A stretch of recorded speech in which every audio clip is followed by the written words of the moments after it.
Juozai, noriu tavęs paklausinėti apie pirmąjį fungicidinį purškimą. Pernai metais pavasaris buvo sausas, šaltas ir kalbant su ūkininkais išgirdau, kad tai sako, fungicidinis jau padarytas purškimas. Aš net nustebau, kodėl, kam sako, tai profilaktiškai. Kokia tavo nuomonė apie profilaktinį purškimą? Profilaktinį purškimą aš sakyčiau, tikrai nereikėtų praleisti bulvėse. O jeigu kalbant apie javus, tai juose neplinta tos lygos, kad jos kaip ugnis naikintų pasėlį, augalus ir tikrai neštų didelius nuostolius. Iš principo, jeigu nėra palankių sąlygų lygom plisti, kaip minėtas šaltas, sausas pavasaris, tai lygos jos ir neplis. Ir netgi tos, kurios buvo pradėję plisti gal balandžio mėnesį, gegužės mėnuo, sakykime, šaltas ir sausas, sustabdys jų plitimą. Tai kam dabar naudoti tos fungicidus iš anksto? Bet kuriuo atveju fungicido panaudojimas tokiam pasėlyje, tai aišku, čia parenkama, kad tiktų tam pirmam purškimui, bet paprastai naudojamas mažesnėm normom. Mažesnė norma reiškia veikimo laikas trumpėja to fungicido. Tai galbūt nupurškiai 2 savaitės nepalankios lygom plisti, bet fungicidas, jo veiksmingumas krenta žemyn. Po 3 savaičių gal būtų aktualu iš tikrųjų fungicido panaudojimas, bet tas profilaktinis, kur buvo padarytas, viskas jis jau nebegali veikti. Tai kaip ir taupimo tokio nebeišeina. Tu liktai taupydamas sumažinai normą, pasidarai profilaktiškai, apsidrausdamas, o iš tikrųjų vyko taip, kad tu išmetei pinigus. Taip.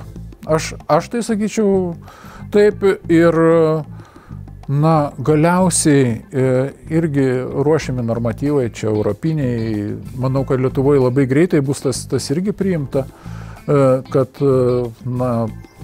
auginant javus, daugelį kitų augalų, profilaktiniai purškimai nebus toleruojami. Visumoje. Tai bus kaip nusikaltimas. Ir tai yra racionalu iš tikrųjų, kad tokie apribojimai bus šitoj vietoje. Nors visi, ne visi, bet daugelis, kaip ir sakėjai, galvoja, kad profilaktinis purškimas, purškiai ramu. Tai čia tik tai, kad ramu, bet kišeniai vėjai gali švilpti. Tai va, o ūkininkai sako, kitą kartą, žinai, jau bus vėlu, kai pamatysiu. Ne. Tai kaip greitai ta liga? Pamačiu, aišku, gal tu pamatysi jau ties paskutinio lapo pasirodymu, bet jeigu stebint normaliai pasėlį, pamatėjai ligas? Aš pamenu ankstesnės registracijas produktų. Būdavo etiketėje įrašyta su pirmaisiais ligos požymiais. Tai turima galvoje ne ant vėliavinio lapo, bet gal mes kalbam apie 4-5 lapo pačioj. Taip. Tos apatinius lapus, pastebėjus lygą ant tų lapų, tada panaudoti fungicidą. Bet irgi žiūrint tada, kas lauke daros. Kartu stebint situaciją lauke, stebint prognozes, gaunant informaciją apie orų prognozes ir orientuotis pagal tai, kada tą purškimą pirmąjį atlikti. Tai čia yra, sakyčiau, racionaliausia. Vis tiek tai yra ir tolimesniai technologijų, čia ne tik pirmam purškimui tas galioja, čia ir toliau galioja fungicidiniam purškimui. Stebim pasėlį, stebim orus.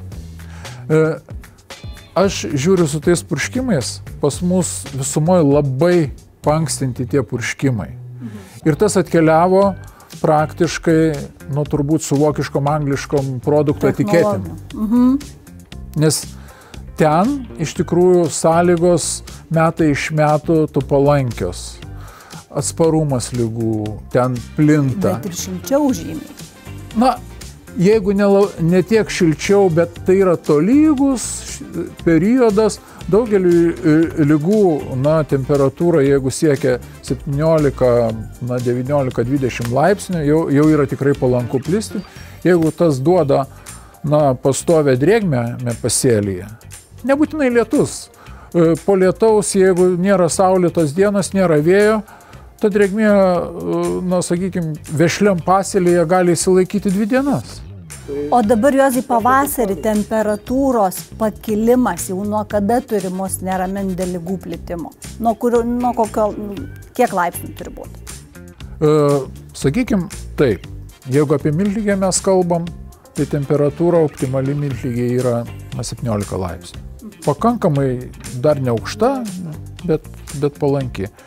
O be abejo, kylant temperatūrai, tasai tarpas toksai 20, iki 24 laipsnių, tai jisai yra palankus visom ligom.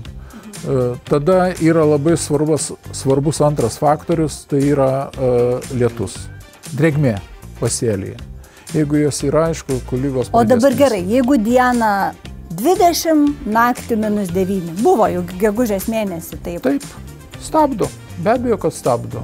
Vis tiek turim tada paros temperatūrą? Iš tikrųjų, galima parosimti, tai be abejo, tas orientaciškai, kai iš tikrųjų rodys, nes ligos yra kritinis tas periodas užkrėtimui palankus. Ten kiekvienai, gali skirtis gerokai, bet dažniausiai tai siekia, ne valandą 2, tai yra para, gal trumpiausiai pusė paros, nes kaip užkrėtimas vyksta, tai iš tikrųjų.